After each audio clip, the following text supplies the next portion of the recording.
तो थे श्री घनश्याम सीताराम सीताराम शायद जो भी नाम घनश्याम दास जी महाराज महापुरुष थे। भक्तमान की कथा कहते थे। यात्रा में थे, जयपुर में रुके। जयपुर में रुके, किसी ने कहा, पूछा लोगों से कहाँ रहने लायक जगह है। लोगों ने कहा गोविंद देवी का मंदिर, जयपुर में प्रधान मंदिर गोविंद देवी का है, वहाँ जाइए और वहीं रुक जाइए। ठीक है, गए, वहाँ रुक गए। भक्तों ने दर्शन किए, साधु है, महात्मा है। महाराज जी को कथा वार्ता सुनाइए। बोले हम भक्तमान की कथा कह रहे हैं। बहुत अच्छी बात है, सुनाइए। कथा हुई, बहुत दिन तक कथा हुई। उसके बाद उनको जाना था आगे। बोले अब हम जाएंगे। महाराज जी तो जाइए, अब हम आपको क्या रोकें, लेकिन एक प्रार्थना हमारी है। जैसे अभी कथा सुनाए, जब जयपुर से लौटिए तो वहाँ से जहाँ जा रहे हैं वहाँ से लौटेंगे तो फिर यही मंदिर में रुकिए, आइए और फिर हम लोग कथा चलाइए। हाँ, ये बात ठीक है। और महाराज जी वहाँ से चल दिए। पैदल की यात्रा साधु संतों की रहती थी। तो 2-3 महीने 4 महीने के बाद फिर लौटे और आए। कहाँ आए? जयपुर में गोविंद देवी के मंदिर। भक्तों ने पूछा वही महाराज जी, वही महाराज जी है। कौन? वो जो भक्तमाल जी की कथा सुनाई। अरे महाराज जी, तो शाम से कथा हो? हाँ, शाम को बताओ। जुटे लोग, श्रोता लोग जुटे और महाराज जी व्यास आसन पर विराजे, मंगलाचरण हो गया, कीर्तन हो गया, जय जयकार हो गई। और उसके बाद अब कथा कहना है। अब व्यास जी को ये समस्या थी कि हमने कहाँ तक प्रारंभ से कथा सुनाई थी, कहाँ तक कथा सुनाई थी, अब हम उसके बाद शुरू करें। हमको याद नहीं आ रहा है कहाँ तक कथा सुनाए थे, कौन कथा हुई थी, उसके बाद फिर कौन कथा होना है। अरे बोले महाराज वो बाप आप याद रखो इसको, तो हम लोग कथा हुई थी, ये वाली कथा सुनाई थी, लेकिन कहाँ तक गाड़ी पहुंची थी हम नहीं जानते। इस संबंध में हम नहीं बता पाए सब। अब महाराज जी का मन था कि हम वहीं से सुनाते। अब बैठे महाराज जी, बताओ भाई कहाँ तक कथा हुई थी, कोई नहीं बताए। तब मंदिर के ठाकुर जी, कौन ठाकुर जी? ठाकुर गोविंद देव जी जयपुर में विराजमान है। ठाकुर जी ने पुजारी को बुलाया, सुनो सुनो ये पुजारी इधर आ। और पुजारी देखा ठाकुर जी का हाथ हिल रहा है, आवाज निकली है कि पुजारी दौड़े दौड़े। आज जिंदगी में पहली बार आवाज सुनाई पड़ी ठाकुर जी की। बोल सकते हैं ठाकुर? यहाँ कौन पुजारी है? पूजा कौन करते हैं? आप ही? ये पुजारी जी। आपने कभी सुनी आवाज भगवान की बोलते चलते? भगवान हमसे बातचीत नहीं करते हैं, ये कमी हमारी है, उनकी तरफ से नहीं है। वो बोल भी सकते हैं, बुला भी सकते हैं, कुछ चर्चा भी कर सकते हैं। हमारे गुरु जी ने एक सरकार जी विराजमान है ना, उन्होंने एक मंदिर में पुजारी जी को किशोरी जी का अनुभव करा दिया था। कैसे अनुभव करा दिया था? वो कहा कि जाओ उंगली रखना यहाँ नाक के आगे, तो नाक के आगे उंगली रखने से क्या हुआ? अगर श्वास चलती है तो आएगी ना, है? तो गए पुजारी, वो अंदर जाकर के उन्होंने हाथ लगाया मंदिर की किशोरी जी के नाक के आगे हाथ, तो जगह श्वास चल रही है। दौड़ा दौड़ा पुजारी है, बोले सरकार ने जिंदगी में कभी नहीं, कभी अनुभव नहीं किया। आज हम देख रहे हैं कि श्वास चली, इसका मतलब किशोरी जी है, विराजी हुई है। तो मंदिर के ठाकुर जी बातचीत भी कर सकते हैं, नहीं करते हैं तो कमी हमारी है, उनकी तरफ से कमी नहीं है। मंदिर के भगवान को साक्षात परमात्मा मानना चाहिए, उनमें कभी और देखिए 6 मोटे मोटे पाप तो बहुत तरह के होते हैं, लेकिन उनमें से 6 पाप मोटे मोटे पाप, बड़े बड़े पाप हैं। और पाप सब राम नाम लेने से कट जाते हैं, राम नाम भजन करने से नहीं है। विवसहु जासु नाम नर कहीं, जन्म अनेक रचित अगदरी। मुंह से भगवान का नाम निकलेगा तो जन्म जन्मांतर के पाप भस्म हो जाएंगे। नाम में पापों को जलाने की बड़ी शक्ति है, पाप नष्ट हो जाते हैं और सब पाप नष्ट हो जाएंगे राम राम करने से। लेकिन ये 6 पाप राम नाम रटने से भी नहीं कटते हैं। 6 पाप ऐसे होते हैं जो राम नाम जपने से नहीं कटते हैं, उनसे बचना चाहिए। और तो पाप कट जाए, ये नहीं कटेंगे। तो कौन कौन से हैं? गुरु जी में मनुष्य बुद्धि करना, गुरु जी को मनुष्य मानना है। गुरु जी मनुष्य नहीं होते हैं, कौन होते हैं? गुरुर् ब्रह्मा गुरुर् विष्णु गुरुर्देवो गुरु साक्षात तस्मै श्री साक्षात पर ब्रह्म है, परमात्मा है। ये बात केवल कहने के लिए नहीं है, ये मानने के लिए, जीवन में उतारने के लिए। अपने गुरु जी जो हैं उनको साक्षात भगवान हमारे हैं। अगर उनको मनुष्य मानते हैं तो ये इतना बड़ा पाप है कि ये कटने वाला नहीं है। राम नाम जपने से नहीं कटेगा। एक दूसरा, मंदिर के ठाकुर जी को धातु का या पत्थर का विचार करना है।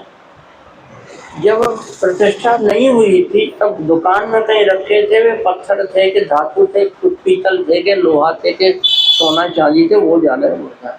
जिस दिन प्राण प्रतिष्ठा हुई है, वेद मंत्रों के द्वारा प्राण बैठा दिए गए ठाकुर जी के हृदय में, अब उनमें प्राण आ गए हैं। अब वो मूर्ति नहीं है तो साक्षात परमात्मा है, भगवान है साक्षात, समझ रहे? तो साक्षात भगवान है तो उनको कभी अन्यथा विचार करना बहुत बड़ा पाप हो जाएगा। वो पाप राम नाम जपने से भी नहीं कटेगा। हमारे सरकार है, हमारे ठाकुर जी हैं, जाकर के मंदिर के भगवान को साक्षात भगवान मानना चाहिए। समझ? दो बातें हैं। तीसरी बात है, मंत्र आपको जो गुरु जी ने दिया है, जिनको मिला है, वो मंत्र को साधारण शब्द नहीं समझना चाहिए। मंत्र को साक्षात परमात्मा का स्वरूप, वो मंत्र में भगवान बैठे हुए हैं और गुरु जी कान में सुनाते हैं तो भगवान कान में के भीतर से यहाँ तक पहुँच जाते हैं। अब आप पानी डालिए, बीज है, आम की गुठली मिट्टी में रोप दी है, उस पर पानी डालना काम आपका है।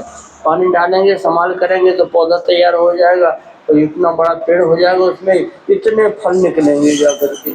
इसी प्रकार से ये मंत्र को सामान्य नहीं समझना चाहिए।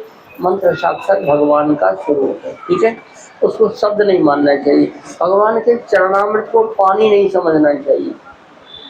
भगवान का जो चरणामृत है ना, मंदिर में ठाकुर जी का चरणामृत लिया है, वो चरणामृत देते और मंत्र पढ़ देते। अकाल मृत्यु हरणम सर्व व्याधि विनाशनम विष्णु पादोदकम पीठा पुनर्जन्म ना विद्यते, भगवान का चरणामृत है। ठीक है,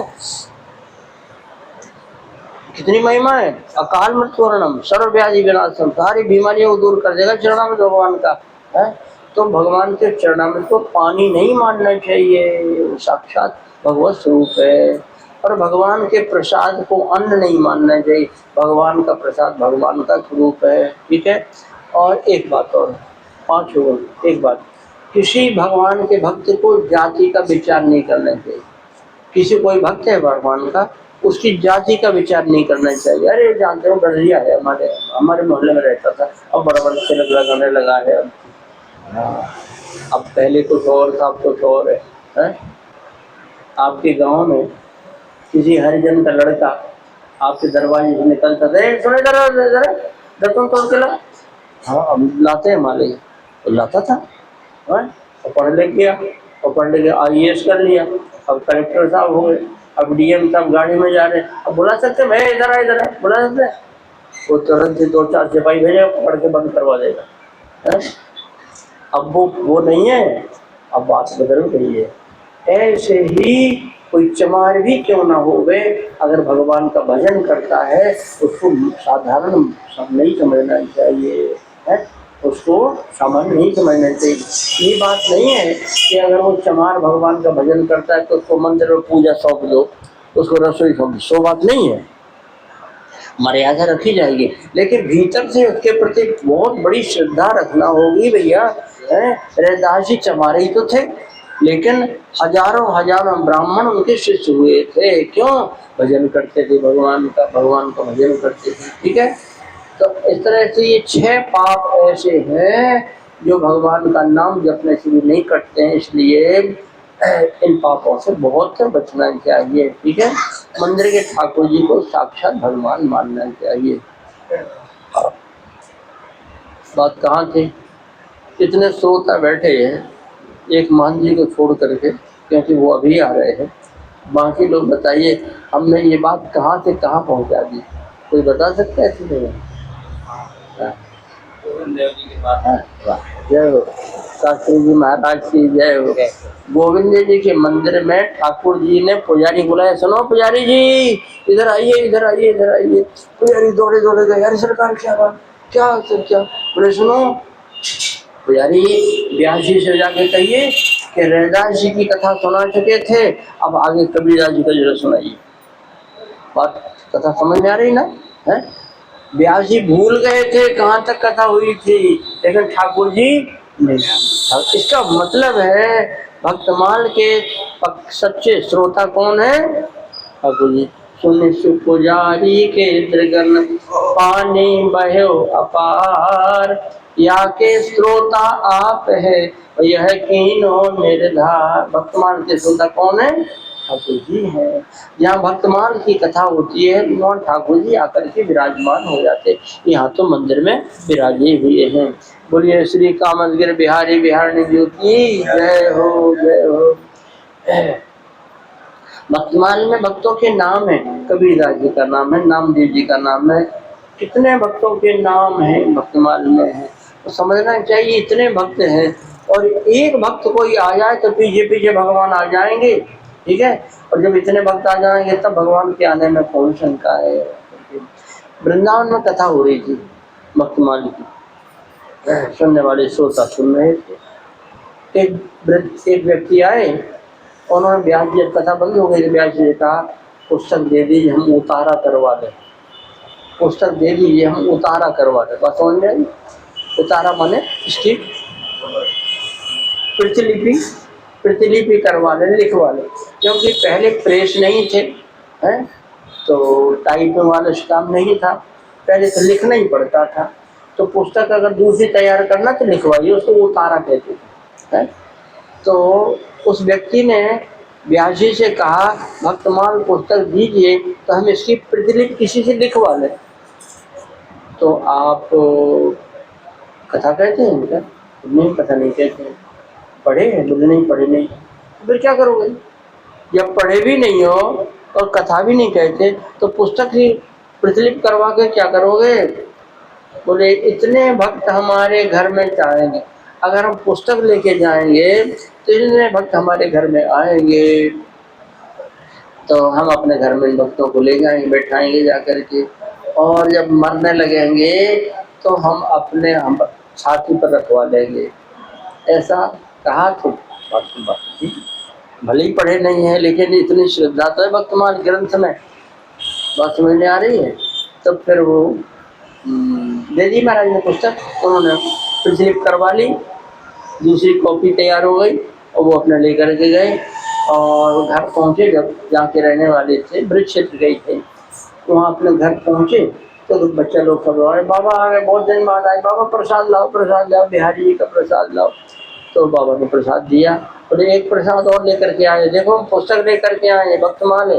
बोले बाबा भक्तमाल से क्या होता है? बोले इसमें बहुत सारे भक्त हैं, बहुत भक्त हैं इसमें, ये सब अपने घर में रहेंगे, इनकी पूजा होगी, आरती होगी इनकी, और हम जब मरने लगेंगे ना है, तब फिर इस पुस्तक को हम हमारी छाती पर रख देना है। ऐसे कहा उन्होंने, और पुस्तक मंदिर में रख दी गई, और जहाँ भगवान की आरती होती थी वहीं पुजारी जी घर में जो पूजा करता था, मंदिर कोई नहीं था, घर ही था, तो वो आरती उनकी हो जाती थी। एक दिन वृद्ध व्यक्ति जो पुस्तक बंद लेके आए थे वो बीमार पड़ गए बहुत ज़्यादा, बोल बंद हो गया, अब हालत उनकी खराब। अब सब लोग पहुँचे उनके पास में, घर के लोग सब, बाबा क्या हो गया क्या हो गया क्या हो? तो बाबा ऐसे करें ऐसे। अब लोग कहे क्या कह रहे हैं ऐसे ऐसे, वहाँ पैसा गड़ा है क्या? तो दीवार में रखवा दिया वो पैसा जा करके है। अब बोल तो पाए नहीं जा करके, खाली हाथ। तो एक बालक समझ, अरे बाबा मर रहे हैं, कह रहे थे बाबा कि जब हम मरने लगे तो भक्तमाल की पोथी रख देना हमारी छाती पर जा करके। हाँ, तब मंदिर में से उठाई पोथी और बाबा की छाती पर रख दी, और जैसे बाबा की छाती पर पोथी रखी, बाबा बोलने लगे, बोले अरे भैया अच्छा काम किया है। हमको यमराज के दूत खड़े थे लेने के लिए, तभी तो हमारा बोल बंद हो गया था। यमराज के दूत खड़े हुए थे, अब भाग गए यमराज के दूत। अब ये देखो कबीरदास जी खड़े हैं, ये नामदेव जी खड़े हैं, ये संत एकनाथ जी महाराज खड़े हुए, ये सब संत कह रहे हैं कि चलो हमारे साथ में। अब हम इनके साथ भगवान के धाम जा रहे हैं। बोले श्री भक्तमान जी की जय हो।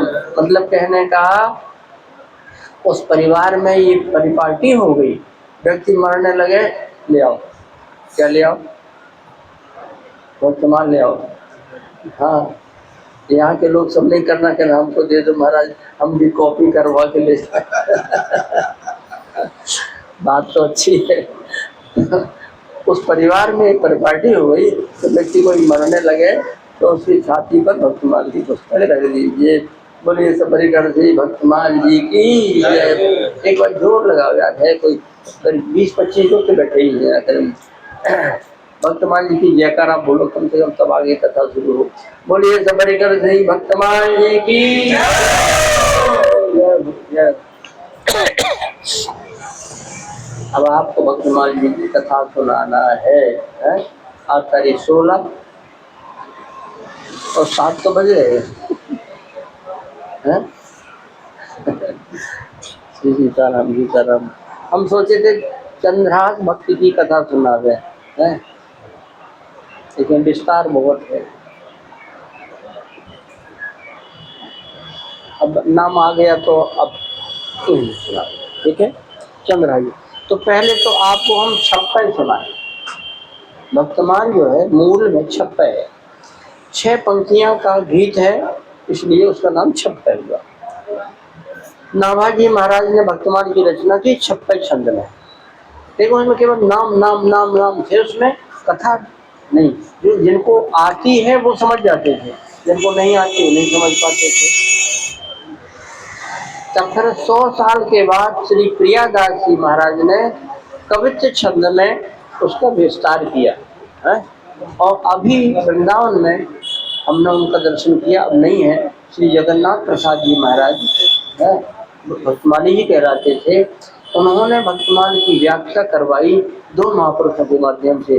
जगत गुरु स्वामी श्री मनुपीठाधीश राजेंद्र दास जी महाराज के गुरुदेव श्री भक्तमाली श्री गणेश दास जी महाराज है, तो उनकी लिखी हुई पुस्तक है चित्रकूट चर्चिका। चित्रकूट के ऊपर उन्होंने पुस्तक लिखी है, बनेगा कल परसों कुछ प्रसंग में कुछ सुनाने का प्रयास करेंगे।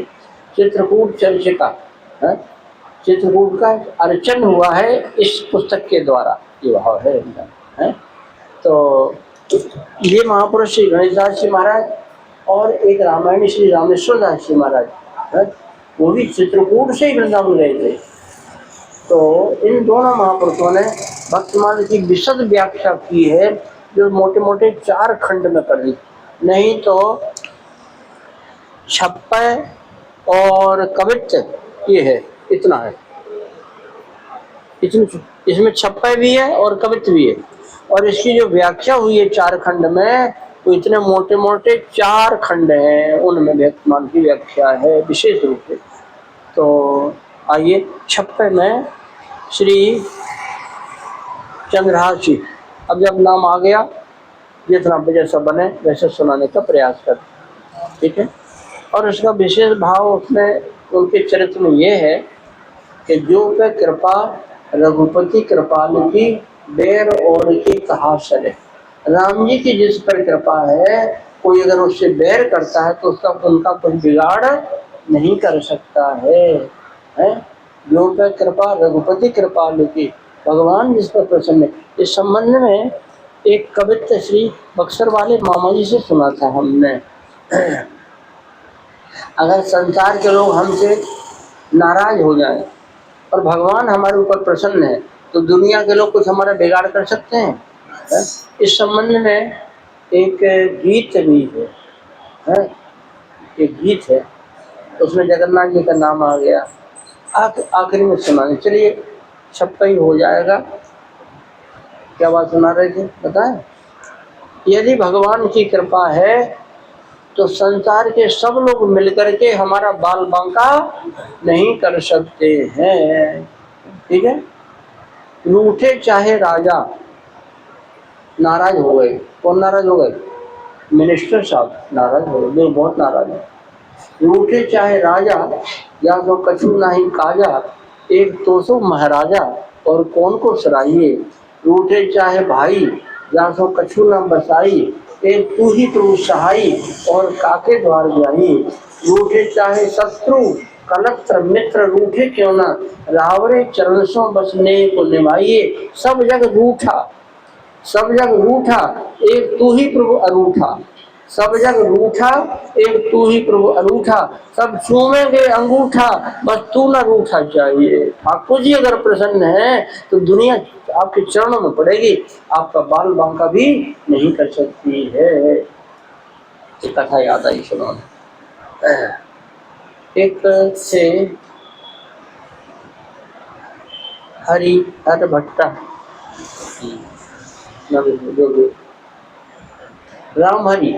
रामहरि भट्टाचार्य बंगाल के थे, बंगाली, भगवान के भक्त थे। ठाकुर जी प्रधान विराजे घर में, पूजा करते थे बड़े प्रेम से भाव से, और छोटी सी खेती थी, उससे कुछ अन्न मिल जाता। पत्नी थी, एक आध दो बच्चे थे, और ठाकुर जी विराजमान मंदिर में। ये उनका छोटा सा परिवार था। रामहरि भट्टाचार्य। और भादों के महीने में निकल जाते थे गाँव में, कुछ जजमान थे उनके, वहाँ से कुछ मांग लाते थे, धान हो जाती, कुछ जो मिल गया उससे परिवार की गुजर चलती थी। ऐसे ही एक बार वो गए थे भादों के महीने में, लोगों के गांव में, इस गांव में, इस गांव में, जहाँ लोग उनको मांगते थे, कुछ दे देते थे, ब्राह्मण थे, मांग लाते थे। एक गांव में शाम हो गई, चले गोविंदपुरा जाना है यहाँ के बाद। गाँव वालों ने कहा शाम हो गई है, न जाइए, कल जाइएगा। नहीं, निकल जा, अभी तो समय है, पहुँच जाएंगे। और चल दिए और आंधी आ गई, हवा तेज हो गई और वर्षा शुरू हो गई। झड़ी वर्षा लग गई जोर की, अंधेरा हो गया और रास्ता भटक गए, भूल गए रास्ता, जंगल पकड़ लिया। अब जंगल में अब कहाँ जाए, और अंधेरा हो गया घोर, और पानी बरस रहा है, आप कैसे प्राण बचे? रात भर कोई जंगली जानवर आ जाएगा तो खा जाएगा। अब क्या करें? हे भगवान, हे प्रभु, हे ठाकुर जी। भक्त की पुकार का तो भगवान की पुकार लगा रहे जाकर के। थोड़ी देर में दो आदमी, चलो मनुष्य दिखाई पड़े, भैया सुनो, ए भैया, आवाज लगाए तो दोनों पास में आ गए जाकर के। भैया हम भटक गए हैं, हमें गोविंदपुरा जाना है, या तो रास्ता बता दो, नहीं तो रात भर कहीं टिकने की जगह, रात बीत जाए सवेरे हम निकल जाए जा करके। बोले चलिए, आप रास्ता न पकड़ पाएंगे, अब अंधेरा हो गया, रात का समय है, अब आप चलिए, हमारे पास कुटिया है, वहाँ रुक जाइए और सवेरे फिर आप चले जाइएगा। और वो थे पूरे बदमाश, एक नंबर बदमाश। दो झोपड़ी थी, तो एक में आसन लगा दिया तख्त के ऊपर, भोजन क्या करेंगे? अब ये पंडित जी समझ रहे कि आदमी ठीक नहीं। एक तीसरा और था, वो झोपड़ी के भीतर थे, ये हट्टा कट्टा बड़े बड़े मूछ वाला है, धन्ना नाम था उसको, धन्ना। और उसका बाप भी था। दो जो लोग मिले थे ना, उनमें एक हारान था, एक तीन कोड़ी, एक का नाम था तीन कोड़ी, एक का नाम हारान, और हारान का बेटा था धन्ना, जो कुटिया में पहले से था। तीनों को देखा तो हमारा बड़े खूंखार दिखाई पड़े। अरे कहाँ फंस गए हम, इस जो और बुरे फंसे जा करके, कैसे बचे हम जा करके? भोजन करेंगे? पंडित जी बोले नहीं, भोजन नहीं करेंगे। उनको तख्त दे दिया, उस तख्त पर चादर तान कर लेट गए। अब बीच में दीवार घास फूस की थी, जो चर्चा करें सब सुनाई पड़ रहा था। उन तीनों ने चर्चा की जा करके, इसके बाद पैसा है, रुपया है इसके पास में, खाली पूरा पंडित जी नहीं है, ब्राह्मण है। अरे ऐसे कितने ब्रह्मयज्ञ हमने किए हैं, आज वो अपने उतार देना, घाट ठिकाने लगा देना। ऐसे तो वो लड़का जो था ना, वो भारी खूंखार दिखाई पड़ता था। उसने काम न करें, बाप ने कहा तुझे नहीं करना है, यहाँ खाड़ा मैं ही चलाऊंगा। अब ये सुन रहे थे पंडित जी, पड़े अंदर उधर, दूसरे उनके प्राण सूखे, अब गए काम से। अब ये तीन के बीच में हम भाग ही ना पाएंगे, इनके तीन के बीच में अब हम चाहें कि हम भाग जाएं तो नहीं, ये भाग मार डालेंगे। हे भगवान रक्षा करो, हे प्रभु रक्षा करो। भगवान को पुकार लगाई तो भगवान सुनते हैं। भगवान को पुकार लगाई जाए तो भगवान सुनते हैं। और भगवान सब कुछ कर सकते हैं, क्या नहीं कर सकते हैं, उनके लिए कोई समस्या है ही नहीं है। हमारे लिए समस्या है, भगवान के लिए चुटकी बजाने वाला बाएं हाथ का खेल है। भगवान नीलीरथ जी, वो पंडित जी पड़े पड़े भगवान को याद कर रहे थे, अचानक बिजली चमकी, चमकी तो आंगन में कदम का पेड़ दिखाई पड़ा, खूब पत्ते थे उसमें, है कदम का पेड़ लगा हुआ था आंगन में। तो पंडित जी चादर ओढ़े हुए थे, थैला लिए थे साथ में, थैला तो कंधे पर ले लिया और चादर भूल गए वही तख्त पे और चढ़ गए पेड़ पे। बात समझ में आई? कहाँ चढ़ गए? वो पीछे वाले श्रोता नहीं सुन रही, कथा सुन रही हो? नहीं सुन रही हो? हम तो यहाँ से देख रहे थे कौन सुन रहा कौन नहीं सुन रहा। तब क्या हुआ कि वो पेड़ पे चढ़ गए। वो पंडित जी महाराज जो है, क्या नाम था, राम हरि भट्टाचार्य, वो चढ़ गए पेड़ पे, कदम के पेड़ पे, और चादर भूल गए, जो ओढ़े थे ना वो भूल गए। अब वो तीनों ने शराब पी, खूब खूब शराब पी, धुत हो गए जलकर। अब लड़का जो है, बाप ने तो कहा तुझे कुछ नहीं करना, ये काम मैं ही करूँगा। और लड़का खूब खूब पी गया और आया और चादर ओढ़ के सो गया। कौन सा चादर? हो गया वो जो पंडित जी छोड़ दिए थे, पंडित जी का छूट गया चादर, अब वो ओढ़ के पड़ा। अब बाप ने समझा कि वही पंडित जी पड़ा हुआ है, आया तैयार किया हथियार अपना, घिस करके तैयार करके आया और एक लगाया जोर से, एक ही में सिर कट के लग गया। जब सिर कट गया तब कर दे, अरे अरे बाप रे, तो धन्ना का सिर है। बात समझ में आई? है बेटे को ही मार दिया। और आप तो हाँ वो कहाँ गया, वो पंडित जी कहाँ गए, पंडित जी कहाँ गए, पंडित जी को पता ही नहीं जा करके। अब वो दोनों के दोनों जा करके उसकी लाश को लेकर के निकले, इधर गए और पंडित जी उतर करके इधर गए, जान बची और लाखों पाए। ये है भगवान की कृपा है। भगवान जिस पर कृपा करते हैं ऐसे बचा ले जाते हैं। ठीक है, भगवान रक्षा कर दी, बचा लिया है। किसने बुद्धि कर दी, चादर छूट गया और कदम के पेड़ पर चढ़ गए तो वहां बच गए, और वो चादर को ओढ़ करके मर गया बेटा उसका। अरे तुम दूसरे के बेटे को मारने जा रहे थे, तुम्हारा ही बेटा मर गया।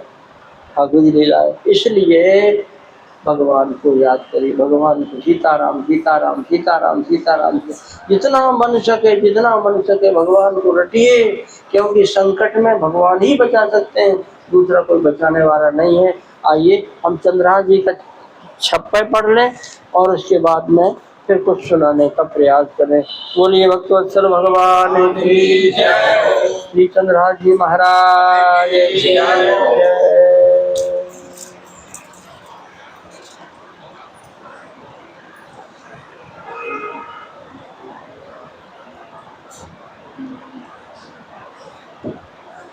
हरिवल्लभ सप्रार्थ जिन चरण रेणु आशा धरी, भगवान के दुलारे प्यारे भक्त नाभाजी महाराज कहते हैं कि हम पहले, अब तो सब कंप्यूटराइज काम हो गया है, वही लंबी होती थी, व्यापारी उसमें हिसाब किताब रखते थे। देखा उसमें भक्तों के नाम सब पढ़ लिए, पूरे नाम।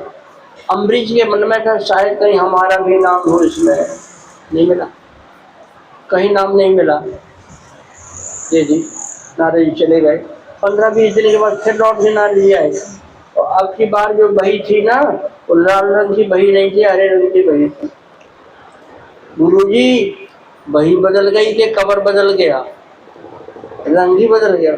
बोले बही बदल गई, इसमें क्या है? उसमें तो पहले जो लाए थे अब लाल रंग की बही, उसमें भक्तों के नाम थे। इसमें क्या है हरे रंग की बही में, उसमें भी भक्तों के नाम, तो दोनों में अंतर क्या हुआ? अंतर है, उसमें उन भक्तों के नाम थे जो भगवान का भजन करते, उस बही में उन भक्तों के नाम से जो भगवान का भजन करते हैं। इस बही में उन भक्तों के नाम है जिनका भजन भगवान करते हैं। भगवान भी बैठे माला माला बैठते हैं। भरत सरसु राम सनेही, जग जप राम राम जप ही है।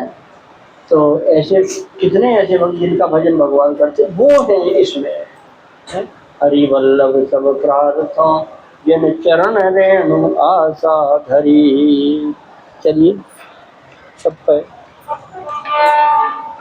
हरि वल्लभ सब प्रार्थों, जिन चरण रेणु आशा धरी।